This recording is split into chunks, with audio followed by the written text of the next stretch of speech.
Anasema wa kweli, halafu wenye kuchukia mapato ya udhalimu. Wenye kuchukia mapato ya udhalimu. Jamani, naomba mnisamehe, kweli labda huku kwenu nyinyi haya hayapo, lakini huko ninakotoka kuna viongozi wanaiba sadaka.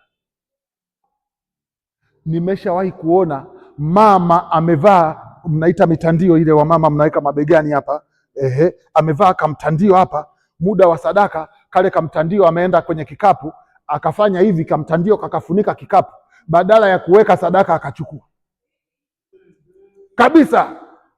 Muda wa kuhesabu sadaka, tena wamama ndo wanaiba kirahisi, anachukua tu mara moja, anaweka hapa Airtel kabisa. Unaona mtu anagombania kuhesabu sadaka, kuna nini? Kumbe ndugu yangu, kuna hela zinapitiliza. Paroko mmoja tulienda kwa utume wa nyumba kwa nyumba, waumini wakalalamika kwamba sisi hatuamini sadaka zinazotajwa, tukiangalia tunavyotoa haturidhiki. Bahati mbaya paroko alikuwa amewaamini viongozi wa kamati tendaji ya ile parokia, kumbe wanapiga bwana. Sasa siku hiyo paroko kafanya ambush.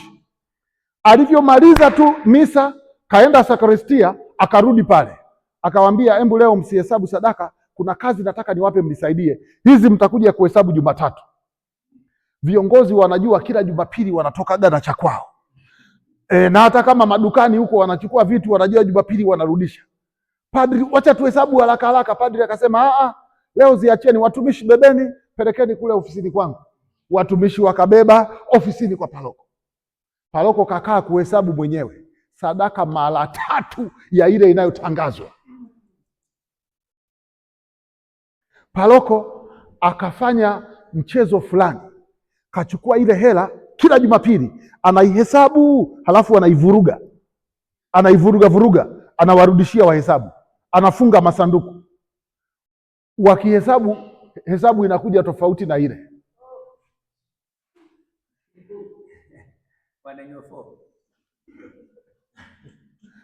Nyie viongozi, naomba niwaambie kitu kama hamjui. Kitabu cha Matendo ya Mitume sura ya 10 aya ya 4. Matendo ya Mitume sura ya 10 aya ya 4. Akamtazama sana, akamwambia, kuna nini Bwana? Malaika hayo akamwambia, sala zako na sadaka zako zimefika juu na kuwa ukumbusho.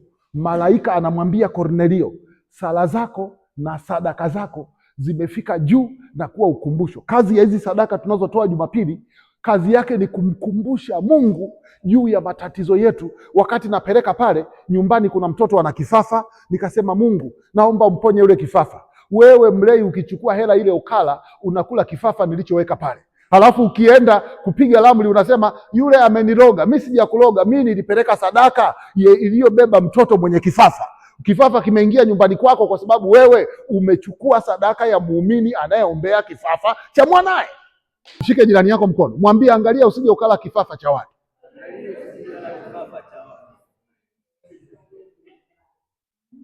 Halo? Unanielewa ninachosema?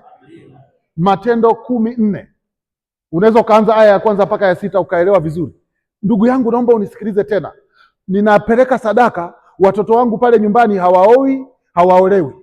Mimi napeleka sadaka kwa Mungu. Mungu, naomba usaidie watoto wangu, wamefungwa, sijui kuna shida gani, mabinti wanazalia hapo nyumbani. Wewe mlei, sisi padri, ile hela alitualika muda wa mageuzo, akasema ndugu, salini ili sadaka yangu na yenu ikubaliwe na Mungu. Sisi wenyewe tumeitikia tukasema, Bwana, yani Mungu, apokee sadaka mikononi mwako. Tumekubali padri atumie ile hela, Mungu abariki kwa kupitia mikono ya padre. Apokee sadaka mikononi mwako kwa sifa na utukufu wa jina lake, kwa manufaa yetu haya maombi tuliyoyaleta na wengine tunaowaombea wakiwemo marehemu. Hasa mimi nimeleta kuombea marehemu wangu, wewe umenyofoa. Akifa marehemu kule nyumbani, mkapata marehemu kwa sadaka yangu, unasema nimekuloga. Muulize jirani yako, zinakutosha au umejiloga mwenyewe?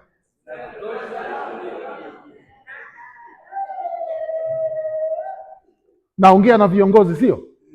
Hata sadaka wanazoleta jumuiani ni hivyo. Watu wana nia zao. we unachukua unachezea vikoba. Hapo Mkristo shike moyo. Mbona mmepoa? Mmekula sadaka nini?